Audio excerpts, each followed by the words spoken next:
Et à l'entrée du salon et dans la salle de réunion, mais on est de conférence. On est ravis de vous accueillir ici. Donc aujourd'hui, nous allons parler de l'osmothèque et du travail de l'osmothèque, à savoir des repesées de parfums anciens, disparus, puisque c'est notre ADN de refaire ces parfums pour pouvoir continuer à les sentir, même quand ils ne sont plus sur le marché. Aujourd'hui, avec Thomas Fontaine, donc notre nouveau président depuis 2 ans,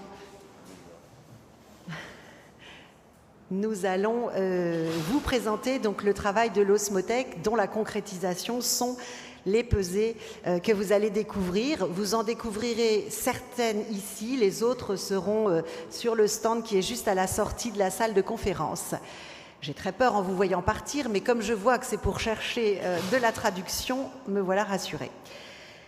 Donc l'osmothèque, c'est la seule institution au monde aujourd'hui dédiée à la préservation du patrimoine olfactif de la parfumerie. Cette institution a été créée il y a maintenant 30 ans par des parfumeurs, avant tout pour des parfumeurs qui très vite ont eu le sentiment qu'il fallait s'intéresser aux familles, s'intéresser aux origines des familles olfactives. Pour parler de leur art, il fallait pouvoir le sentir. Pour se remémorer les parfums, il fallait pouvoir se les remettre sous le nez. Et donc, ils sont partis en quête de refaire les parfums qui avaient compté dans l'histoire de la parfumerie, qui avaient été très importants et qui, pour certains, avaient disparu. Donc tout l'enjeu de ces parfumeurs, menés par Jean Kerléo et un certain nombre d'autres, c'était de rassembler dans un seul lieu l'histoire, pour le volet olfactif, de la parfumerie. Aujourd'hui, 30 ans après, l'osmothèque, c'est un conservatoire de parfums dans lequel nous avons rassemblé une collection de plus de 5000 parfums, parmi eux des chefs-d'œuvre du patrimoine de la parfumerie qu'on ne peut plus trouver ni dans les musées, ni évidemment dans les circuits de distribution. L'idée de ces professionnels a immédiatement été de le faire découvrir au-delà de la profession à un très large public. Quand on remonte des parfums aussi emblématiques, l'envie immédiatement, c'est de les partager. Donc depuis son origine, l'osmothèque parle aux professionnels, au grand public, aux étudiants, ceux de parfumerie, ceux de mode, ceux de luxe, tous ceux qui, à un moment donné dans leur apprentissage, ont besoin de comprendre comment cet art a brillé. Alors, évidemment, nous sommes un conservatoire français. Notre collection s'organise autour d'un certain nombre de grands entrepreneurs de la parfumerie française et on aura l'occasion d'en reparler et on vous fera découvrir pourquoi aujourd'hui on s'appelle aussi Conservatoire international. Donc ce large public, c'est la deuxième mission de l'osmothèque, de lui faire découvrir ou redécouvrir ses chefs-d'œuvre. Donc osmothèque, osmé, odeur, teke, rangement. Donc nous rassemblons, nous rangeons, nous préservons dans un lieu ce patrimoine de la parfumerie. Vous découvrez en image ici le lieu historique où se trouve l'osmothèque, sur le campus d'une école prestigieuse qui forme des parfumeurs à Versailles, l'ISIPCA, et qui rassemble donc cette collection. Le lieu stratégique de l'osmothèque, c'est ce qu'on appelle la cave. La cave de l'osmothèque, c'est le lieu où sont rassemblées nos collections. Et c'est ce que vous découvrez sur les images. On repèse dans cette cave les parfums. Donc repeser, ça signifie qu'on les refait sur la base de la formule d'origine, au plus près de l'intention du parfumeur, pour pouvoir les redécouvrir indépendamment de ce que la législation peut imposer comme contrainte. Nous travaillons en dehors de ce cadre puisque nous ne portons pas les parfums. C'est uniquement une visée pédagogique, historique, culturelle. Donc ces parfums sont refaits au plus proche de la formule d'origine par des parfumeurs agréés de l'osmothèque. Vous découvrez ici les conditions de travail de cette équipe, donc des parfums qui sont immédiatement stockés dans des conditions optimisées de conservation, qu'ils soient refaits en interne chez nous, sur la base des formules que nous préservons également, ou qu'ils soient refaits avec l'aide des maisons de composition ou de parfumeurs qui repèsent des parfums de leur création. Ils sont donc immédiatement mis dans une température constante de 12 degrés, dans des bouteilles en verre anti-UV pour les protéger de la lumière, et on dépose un gaz inerte à la surface plus lourd que l'air pour éviter l'oxydation. Moyennant quoi, ces conditions optimales, optimisées de conservation, nous permettent de vous faire découvrir et de préserver pour le plus longtemps possible ces parfums. Évidemment, le corollaire de cette préservation, c'est de se donner les moyens de refaire le plus longtemps possible ces parfums. Donc nous préservons évidemment des formules pour lesquelles nous avons l'autorisation des héritiers, des marques, des ayants droit de les refaire. Nous préservons une collection très importante de matières premières, de base, qui nous permettent donc de refaire fidèlement ces parfums. Aujourd'hui, parmi les 3 missions de préservation et valorisation de cette mémoire olfactive de la parfumerie, nos 2 autres missions sont aussi de transmettre et éventuellement d'inspirer les générations futures de parfumeurs ou les gens qui travaillent dans la parfumerie, et également de mettre en place des programmes de recherche qui nous permettent de faire avancer la connaissance que nous avons de cette histoire pour son volet olfactif. Donc cette institution a vraiment pour mission, de façon désintéressée, neutre, indépendante, de faire vivre et de faire grandir, pour le bénéfice de tous, ce patrimoine culturel qu'est le parfum. Notre institution est unique en son genre. Elle a fêté ses 30 ans pendant le confinement. Aujourd'hui, elle est encore le seul et unique conservatoire de parfums au monde. C'est un outil pour les parfumeurs que vous êtes, c'est la mémoire olfactive de la parfumerie pour les passionnés que vous êtes, et c'est un lieu collectif de mémoire et de mémoire d'émotion. Et au cœur de ce dispositif, évidemment, les repesés, les parfums qu'on ne trouve plus sur le marché. Et aujourd'hui, nous allons vous inviter à découvrir les dernières repesées de l'Osmothèque. Donc, comme je vous le disais, il y a des parfums qui sont refaits en interne par nos parfumeurs osmothécaires, qui sont habilités à avoir accès aux formules pour refaire ces parfums. Ils sont aussi refaits par les maisons de composition qui participent à cette œuvre de préservation et de transmission, et par des parfumeurs qui sont à l'origine de ces parfums, qui les repèsent ou qui déposent leurs formules à l'Osmothèque. Donc je vais laisser avec grand plaisir la parole à Thomas Fontaine, qui, en tant que parfumeur, est le 3e président de l'Osmothèque après Jean Kerléo et Patricia de Nicolaï, et qui aujourd'hui va vous présenter une sélection de parfums parmi les 30 dernières repesées. Et comme nous n'aurons pas le temps de tous les passer en revue, sachez qu'ils sont tous présents sur le stand de l'Osmothèque qui se trouve juste à la sortie de la salle de conférence, parmi les 300 parfums que nous avons amenés aujourd'hui à Milan. Donc je vous souhaite une bonne découverte, et n'hésitez pas ensuite, si vous avez des questions, à nous les poser ou à venir nous voir sur le stand pour échanger avec vous. Merci.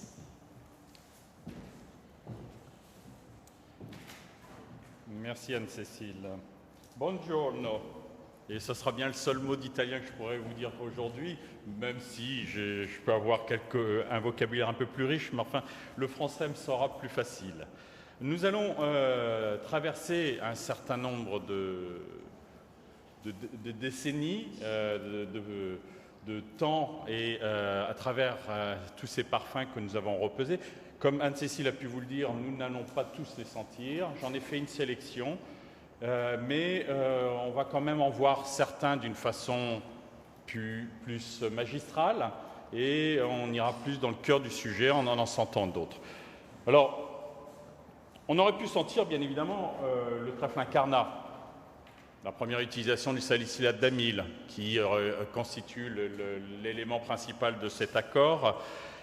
Je vous encourage à aller à notre stand, nous l'avons, mais on va plutôt focaliser. J'ai fait un choix qui est un choix, et comme tout choix, il faut renoncer. J'ai fait un choix sur d'autres parfums.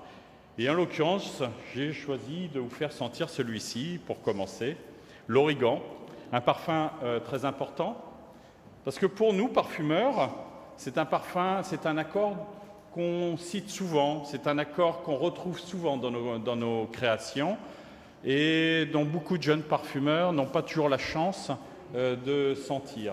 Pourquoi est-il si important ce parfum? Parce que c'est d'abord un parfum de Coty, et Coty est quand même l'un des personnages les plus importants de notre histoire moderne de la parfumerie. Coty a vraiment révolutionné la parfumerie moderne. Vous savez, ce Corse qui vient d'Ajaccio, qui, de son nom, qui n'a rien de Coty, il va voler le nom de sa mère en rajoutant un Y pour l'internationaliser. François Spotourno, pour être plus exact, va créer la parfumerie moderne, va révolutionner cette parfumerie, il va créer des accords majeurs et puis il va créer aussi du marketing, va être un peu le Monsieur Jourdain de la parfumerie, le Monsieur Jourdain du marketing en parfum, en associant entre autres un flacon à un parfum avec l'aide de René Lalique. Il va aussi, là on est dans un monde aussi aujourd'hui de retailer, il va révolutionner la façon de vendre le parfum en le vendant non plus en boutique, mais aussi le vendre dans les department stores, les grands magasins. Les grands magasins à l'époque à Paris commençaient à se développer. C'était la famille Boussicot avec le Bon Marché, mais c'était aussi par exemple les grands magasins du Louvre, où il va vendre ses parfums, alors que c'était une chose qui était assez contradictoire. Les grands magasins, ils vendaient surtout des robes, des accessoires, ils n'étaient pas du tout intéressés par le parfum. C'était d'ailleurs un premier jalon vers ce que Paul Poiret fera un peu plus tard, c'est associer le parfum et la couture. L'origan, pourquoi est-il si important? Parce que c'est un accord, c'est le premier floriental. Cet accord à la fois où vous avez la note épicée qui est autour d'un accord œillet, donc ça reste quand même floral. Cet accord ambré avec toute la donne vanillée, et puis l'accord fleur blanche qui va être un prémisse à toute une génération de parfums qu'on verra, et jusqu'à encore maintenant, on voit tous ces parfums, entre autres dans la parfumerie allemande, mais aussi dans les grands floraux actuellement, autour des fleurs blanches, sont des descendants directs de l'origan. Donc ce grand parfum, créé en 1905 par François Coty, fera date, et François Coty ne s'arrêtera pas là, hein, il va avoir d'autres grands accords majeurs qui resteront dans notre classification, dans notre façon d'aborder le parfum. Je pense bien évidemment au Chypre qui deviendra une tête de file et même une famille très importante. Le deuxième parfum que j'ai sélectionné, c'est Quelques fleurs d'Aubigan. Alors Aubigan, c'était une vieille maison qui a naissance au milieu du XVIIIe siècle. Et Bien-Aimé va créer un parfum, un bouquet floral en 1912 qui va être très important parce que là, on change la façon de travailler et surtout, vous savez, en parfumerie, il y a beaucoup de fleurs qui sentent très bon dans la nature, qu'on appelle des fleurs muettes et qui, en extraction, que ce soit la distillation, déjà à l'époque, l'extraction sur vent volatile existait déjà, mais ne donne aucun résultat. Je pense en tout premier lieu au lilas, à la jacinthe, et puis bien évidemment au muguet. Et Aubigan, à travers le travail de Bien-Aimé, va utiliser ses premières bases qui sont issues de sociétés grassoises. Je pense au lilas fleur, à la jacinthe Longchamp. Et tous ces produits seront utilisés dans ce parfum et en fera vraiment, là aussi, un précurseur de tous ces grands bouquets floraux que l'on verra au fur et à mesure de l'histoire de notre métier. Donc, le bouquet floral de Robert Bien-Aimé pour la Maison Aubigan, et là, qui est aussi un travail important pour nous, parce que c'est un travail de repesée interne. Nous l'avons fait en interne, sur la base de toutes les matières premières que nous avons pu récupérer à droite à gauche. Parfum suivant, on ne le sentira pas, et je vous encourage à aller le sentir sur notre stand. Nous l'avons, c'est la Harlequinade, un parfum de la maison Poiret, les parfums de Rosine. Hein. Donc Paul Poiret est le premier couturier à faire de la parfumerie, à saisir justement cette chose que beaucoup de gens n'avaient pas encore comprise, c'est que le parfum est bien évidemment associé à la couture, aux vêtements, à la toilette. Et le mot haute toilette n'est pas anodin quand on l'utilise. Donc, ce ambré fleuri épicé que je vous encourage à venir découvrir, qui est l'œuvre d'un parfumeur Henri Almeras, qu'on découvrira un peu plus tard chez Patou. Arpège, là aussi, c'est un grand parfum. On est dans la grande période des fleuris-aldéhydés, et c'est aussi la naissance d'une maison importante. Alors, bien sûr, la maison Lanvin, hein, qui, elle, emboîtera le pas à Poiret, puis à Chanel, puis à Patou. Mais aussi, c'est la naissance d'une maison de composition importante, la maison Sinarome, où les deux frères, André Fraisse, qui a travaillé sur le arpège, et son frère, Hubert, va créer la maison Sinarome, entre autres, grâce à une base qui sera utilisée dans ce parfum qu'est l'ambre arôme. Joy. Alors là, il y a beaucoup de choses qu'on pourrait dire sur Joy. 1935, alors le parfum, il n'a pas vraiment été lancé en 1935. Mais je vais vous expliquer pourquoi. Rappelez-vous, 1929, la crise. D'abord, si on remonte un peu avant, Patou avait lancé un certain nombre de parfums en 1924 en recrutant le parfumeur de Paul Poiret, Henri Almeras. La petite légende veut que Almeras et Patou s'étaient rencontrés sur le front des Dardanelles lors de la Première Guerre mondiale. Et Jean Patou va un peu révolutionner aussi la parfumerie. Il ne va pas lancer un premier parfum comme tout le monde, il va en lancer 3. Que sais-je, Amour, Amour, Adieu, Sagesse. Des parfums qu'on pourrait imaginer sur mesure, parce que sais-je, c'était pour les brunes, Amour, Amour pour les blondes, et Adieu, Sagesse, allez savoir pourquoi, pour les rousses. C'est aussi une histoire d'une rencontre entre un homme et une femme. Que sais-je à propos de cet homme? Amour, Amour, je tombe follement amoureuse, et Adieu, Sagesse, je vous laisse imaginer. Mais il ne va pas s'arrêter là. Il va aussi être le créateur de la première huile solaire au monde. Bien avant l'ambre solaire de L'Oréal, il va créer l'huile de Caldé. Le premier parfum unisexe. For him, for her en anglais, en français, ça sera le sien. On est 70 ans, et un peu plus de 70 ans avant CK1. Et en 1930, la crise de 29. Octobre noir, beaucoup de clientes. Patou avait développé énormément de clientèle aux États-Unis. Il avait même recruté des mannequins aux États-Unis juste parce qu'elles avaient la taille, la forme des Américaines, qui, contrairement aux Françaises qui sont plus méditerranéennes de leur physionomie, les Américaines étaient plus, je dirais, le type irlandais. Eh bien, il avait énormément développé de business aux États-Unis. Et lors de cette crise de 1929, beaucoup de ses clientes vont se retrouver désargentées. Et Patou va essayer de leur apporter un peu de réconfort, leur faire un cadeau. Et il va demander à son parfumeur de créer quelque chose hors norme. Et il va voir Almeras, il lui dit « Moi, j'aimerais quelque chose qui soit différent de tout ».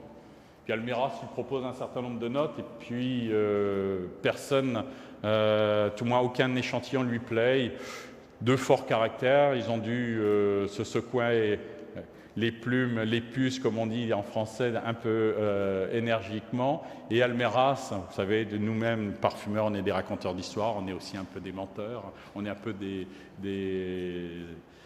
comment dire, on aime jouer, on est un peu théâtral, et il va lui dire « mais j'ai bien quelque chose, mais ça ne va pas être possible ». Alors Patou, forcément, est piqué à la curiosité, il va dire « mais faites-moi sentir ». Il lui fait sentir ce qui deviendra le Joy, il dit bah, « c'est exactement ça que je veux ». « Ah oui, non mais c'est pas possible, pourquoi ?»« Bah, c'est trop cher ». « Non mais c'est pas grave, c'est un cadeau ». Et effectivement, c'était déjà à l'époque trop cher. Parce que, pourquoi ben, je vais vous donner la formule, vous gardez ça pour vous, hein, parce que formule, vous savez, c'est secret. Eh bien, c'est de la rose, c'est du jasmin, et puis pas n'importe quelle rose, parce que c'est pratiquement que ça. Pas n'importe quelle rose, c'est la rose de mai, c'est celle de Grasse. À l'heure actuelle, elle se négocie aux alentours de 15 à 20 000 euros le kilo. Et puis c'est du jasmin de Grasse, le grandiflorum. Et cette année, on vend aux alentours de 90 000 euros le kilo. Vous voyez tout de suite, la barre était haute. Et c'est ce qui fera à Exa Maxwell et à Jean Patou trouver ce slogan, le parfum le plus cher au monde, celui qui est cher au cœur, bien évidemment, et cher, forcément, le plus onéreux. Et ce parfum sera un cadeau pour quelques privilégiés, quelques clientes plus fortunées. Justement, elles avaient de la fortune dans le sens, elles avaient de la chance, dans le sens latin du terme, mais italien, je devrais-je dire. Ce sera un cadeau. Et c'est pour ça qu'après, il le commercialisera en 1935. C'est pour ça que vous voyez sur cette slide la date de 1935. Et puis, quel nom? Joy. D'abord un nom court, un nom qui résonne, un nom que tout le monde comprend, apporter de la joie. Toute ressemblance avec les crises actuelles n'a strictement rien à voir. Donc Patou, un grand succès, un grand parfum. Un autre parfum, un autre succès, Bandit. Alors là, on est en 1944, on a déjà fait un saut dans l'histoire. Et c'est un parfum emblématique, surtout d'une femme. Quelle femme? C'est Germaine Cellier. On pourrait dire, la première femme parfumeur, même si Madame Delair fait partie aussi de ces femmes, mais des femmes à tempérament, des femmes qui, pour s'imposer dans ce milieu d'hommes, de ce milieu très misogyne, a su percer, a su prouver son talent. Pour la petite histoire, Louis Amick, elle avait tellement un tempérament fort que Louis Amick lui avait créé son propre labo à Neuilly, à côté du pont de Neuilly, parce que visiblement, elle dérangeait beaucoup. Et merci d'ailleurs pourquoi elle dérangeait, parce qu'elle a créé tous ces parfums, ces grands parfums. Et en l'occurrence, ce chypre cuir, avec cette fraîcheur aromatique en tête, fait partie aussi des grands accords, avec l'utilisation de nouvelles molécules, comme l'isobutylquinoléine, mais aussi ces notes typiquement cuirées, le bouleau, etc. Grand parfum qui fait la richesse de l'osmothèque, qui nous a été aussi un exemple de repesée en interne. Magrif, bien sûr. Alors celui-là, malheureusement, là encore, je vous encourage à aller le sentir. Grand parfum, là encore, de la maison Roure, qui a été repesé par Givaudan, qu'on remercie bien évidemment très chaleureusement, qui est un grand parfum de Jean Carl. Jean Carl, qui est ce parfumeur qui a révolutionné pour nous la parfumerie, parce qu'il a mis au point cette méthode de formulation qu'on utilise tous toujours, et puis cette méthode d'apprentissage de la parfumerie avec les accords, et qui est très important pour nous.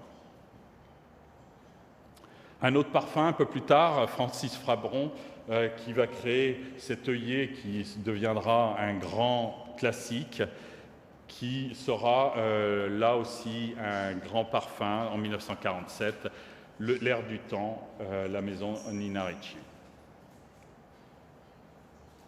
En 1947, et là le 10 de Balenciaga, alors je vais aller un peu vite, parce qu'on a encore plein de choses à sentir. Balenciaga, Cristobal Balenciaga, qui va faire appel à Roure et Francis Fabron pour créer un des grands classiques que je vous invite là aussi à venir découvrir sur nos stands. On va revenir, et là on va s'arrêter forcément parce que Germaine Cellier crée là encore un chef-d'œuvre, un soliflore, une tubéreuse, mais quelle tubéreuse! Alors, la tubéreuse, tout le monde connaît cette fleur typique de la région grassoise. Et là, elle va travailler, elle va accentuer le côté fleur blanche, elle va accentuer le côté fruité, mais ça sera plus ce côté fruité noix de coco, mais un côté fruité beaucoup plus, presque jasmin, etc. Donc, elle va nous créer vraiment ce standard des soliflores, ce standard des fleurs blanches, le fracas pour la maison Robert Piguet qui était un de ses clients privilégiés, un des grands couturiers de l'époque. Germaine Cellier avait créé justement ces liens avec des couturiers, avec Balmain, avec Piguet, et ils travaillaient vraiment dans une confiance totale. Et quand l'un et l'autre voulaient un nouveau parfum, ils faisaient une confiance absolue au génie, au savoir-faire de Germaine Cellier, et on était là justement dans ce travail à quatre mains qui permettait d'apporter des édifices, des monuments pour notre sérail, notre nos chefs-d'œuvre, devrais-je dire. «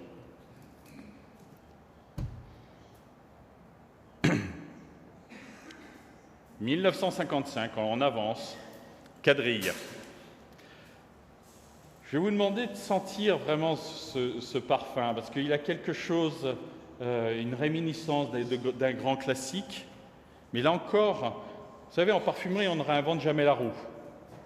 Et quand je vous ai parlé tout à l'heure de l'origan, de cet accord majeur qui est réinterprété, retravaillé, avec l'apport de nouvelles matières premières parfois, l'apport de la fantaisie des parfumeurs, la créativité des parfumeurs, eh bien celui-ci en fait partie.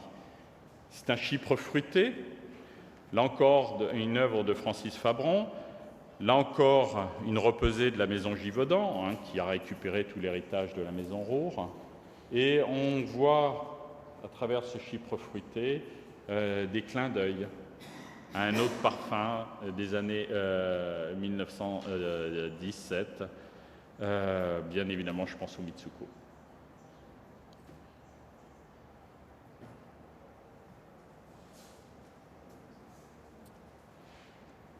Madame Rochas, grand parfum, un floral aldéhydé qui va marquer le retour des floraux aldéhydés, que je vous encourage là encore à aller sentir, qui est un parfum de Guy Robert.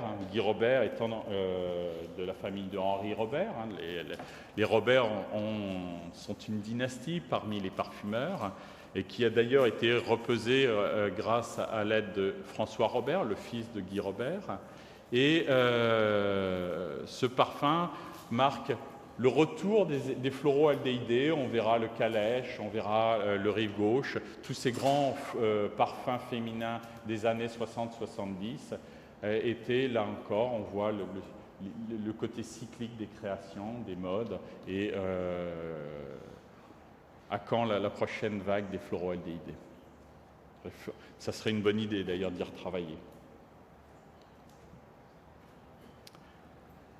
La femme est une île, Fidji est son parfum. Qui se souvient de cette publicité? En 1966, Guy Laroche, couturier très connu, entre autres pour ses robes très osées. D'ailleurs, il lancera un parfum qui s'appelle J'ai osé. Très connu pour nous, Français, fidèles du cinéma français, ou dans Le Grand Blond avec la chaussure noire, on voit Mireille d'Arc dévoiler son dos d'une façon magnifique. On en voit le regard perdu de Pierre Richard découvrant ce dos, Mireille d'Arc dans une robe de Guy Laroche. En 1966, il va lancer ce parfum en hommage aux îles Caraïbes, créé par Joséphine Catapano. Joséphine Catapano, il se trouve que j'ai eu la chance de travailler avec elle au début des années 90 à New York chez IFF. Malheureusement, maintenant, elle est décédée, mais c'était un petit bout de femme d'une gentillesse énorme, et sachant communiquer, sachant enseigner. J'ai beaucoup appris avec elle. Et elle avait déjà signé beaucoup de parfums pour des marques américaines, Estée Lauder. Elle avait beaucoup travaillé avec Madame Lauder. Et puis, il y avait des Norel, etc. Et elle va signer ici un grand parfum, un floral vert, avec cet accord épicé, d'œillet, mais aussi sur ce départ très vert où le galbanum apporte toute la richesse et toute l'élégance. Cette élégance très parisienne, qu'on retrouvera aussi dans le Vent Vert, qu'on retrouvera dans Chanel 19, cette élégance où on voit à la fois l'accord entre la note poudrée et le côté vert. Et ce parfum sera un grand succès grâce aussi à la maison L'Oréal qui saura bien évidemment le distribuer. Alors il y a une petite erreur, ça n'est pas repesé par Givaudan mais par IFF. Charlie. La parfumerie s'est développée, a grandi, s'est démocratisée grâce à Coty, entre autres grâce d'abord en premier lieu à la chimie au XIXe siècle qui va permettre d'apporter de nouvelles matières premières, qui ne seront plus limitées par la nature, qui sont des matières premières de synthèse, et qui va permettre d'augmenter la production, où la parfumerie au XVIIIe était quand même réservée à une élite, et puis on en faisait très peu. 19e va rentrer la parfumerie dans l'industrialisation. Et là, on est dans un parfum majeur de la maison Revlon, qui va être le premier parfum mass market, le premier parfum vendu aux États-Unis en grande surface. La maison Revlon, c'est les frères Revson, qui sont spécialistes des vernis à ongles, qui entre autres auront eu cette idée d'associer la couleur du rouge à lèvres et du vernis à ongles. Revson, et avec l'aide de l'un de leurs collaborateurs qui s'appelait Lachman, et pour le remercier, vont intégrer le L de Lachman dans le nom de la marque et remplacer le Rev, le S en L, qui donnera le nom à Revlon. Et ce parfum est très important parce que, d'abord, c'est un parfum de Francis Camaï, qui donnera beaucoup d'autres grands parfums américains, entre autres. Francis Camaï qui a su travailler cet accord épicé, cet accord associé à la fleur d'oranger, à côté ce bouquet de fleurs blanches, et qui en fera le premier parfum marketing, le premier parfum grande distribution, et puis aussi donnera un peu le là de la parfumerie américaine à laquelle la France plus tard répondra.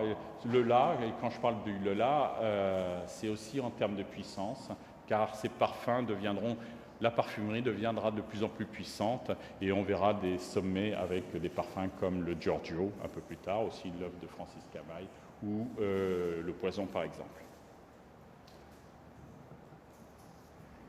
Mystère de Rochas, un chypre fleurialdéhyde qui a été le fait de la repesée du parfumeur lui-même, Max Gavari, qui nous a permis de repeser ce parfum et de l'intégrer à notre collection. Giacomo aussi en 1980, qui a été repesé par IFF et qui était l'œuvre de Christian Mathieu. Giacomo qui était déjà connu et puis qui est aussi connu pour un des parfums comme Le Silence par exemple. En 1981, là on va parler d'un parfum très important. Alors je salue la présence de Benoît Brosseau ici, qui pourra peut-être nous compléter avec certaines anecdotes de son père. Jean-Charles Brosseau, chapelier à Paris, va vouloir lancer un parfum en 1981. Tu me corriges jusque-là. Ce parfum va être l'œuvre de Françoise Caron, de la Maison Roure, et va être le travail sur une base très connue de la Maison Roure qui s'appelle la concrétolite, qui est une base ambrée. Et Françoise Caron va travailler autour de cette base pour en faire un ambré fleuri fruité, développer le côté rosé, développer le côté poudré, héliotrope, et en faire un accord majeur dont on verra un peu plus tard d'autres parfums tout aussi illustres, comme le Flowers de Kenzo, qui seront inspirés directement de l'ombre rose. Jean-Charles en fera un grand succès, surtout aux États-Unis, où ce parfum deviendra l'un des parfums majeurs, l'un des incontournables de la parfumerie française présente aux États-Unis. Si tu veux rajouter une petite anecdote par rapport à ce parfum, n'hésite pas. Non? Bon. Oui.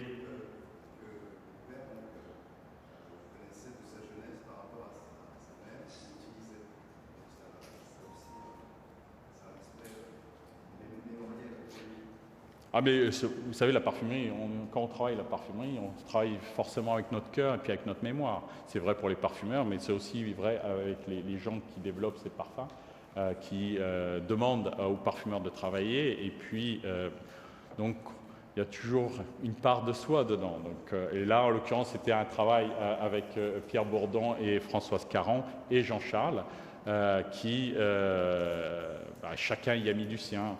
D'ailleurs, le flacon est devenu iconique. C'est un parfum, un flacon qui est issu de la maison Muri, un vieux flacon récupéré et remis au goût du jour, le Narcisse Bleu de Muri.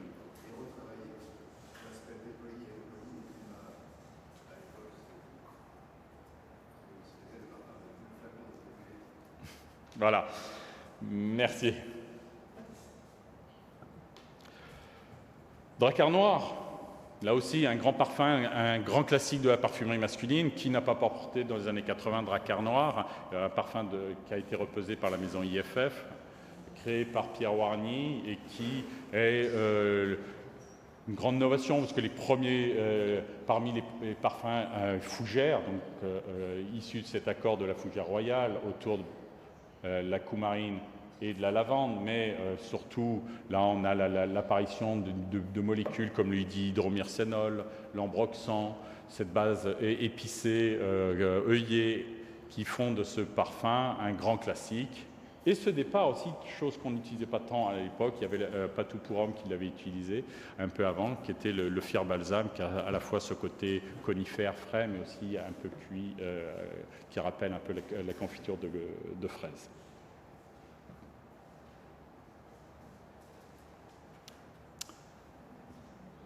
Parfum d'été. La maison Kenzo, qui était à l'époque dirigée par Pierre Brault, qui malheureusement est décédé il y a un peu moins d'un an. Nous avions fait une conférence sur Kenzo, c'est assez drôle d'ailleurs, parce que tout le monde est drôle.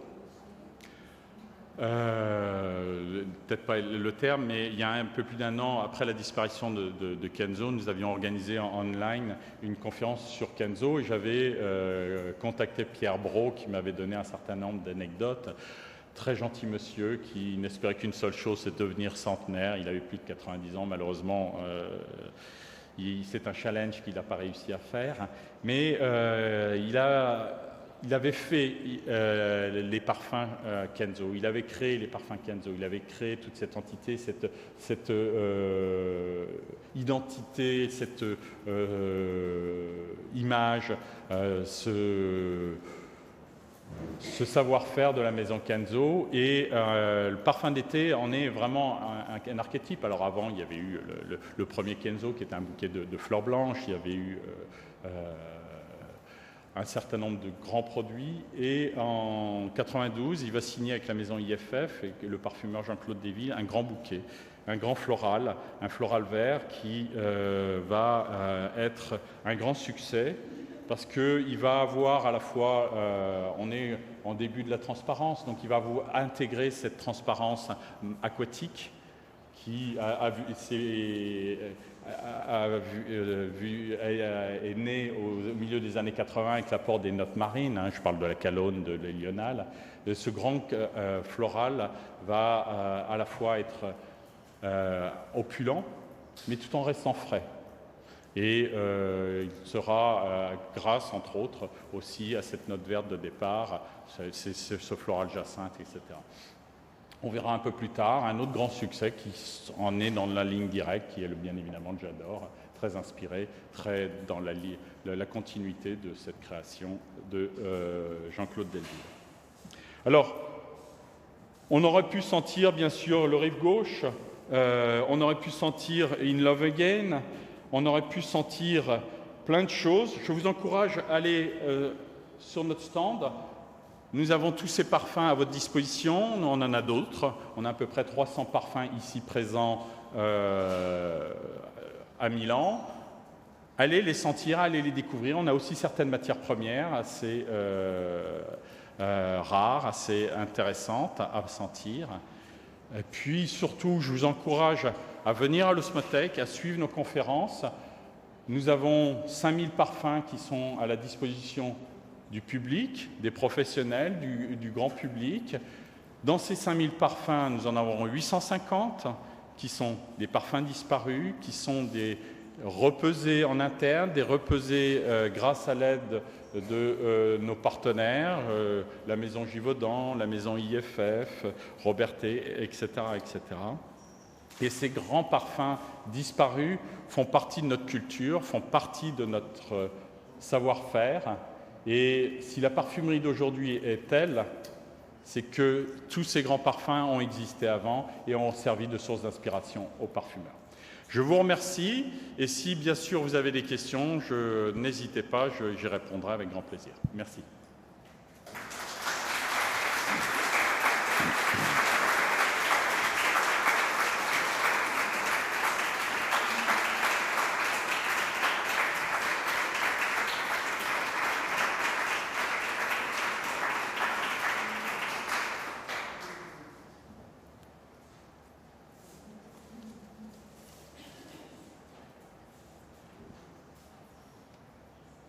Bon, bah écoutez, merci et je vous souhaite un très très bon salon. À très bientôt.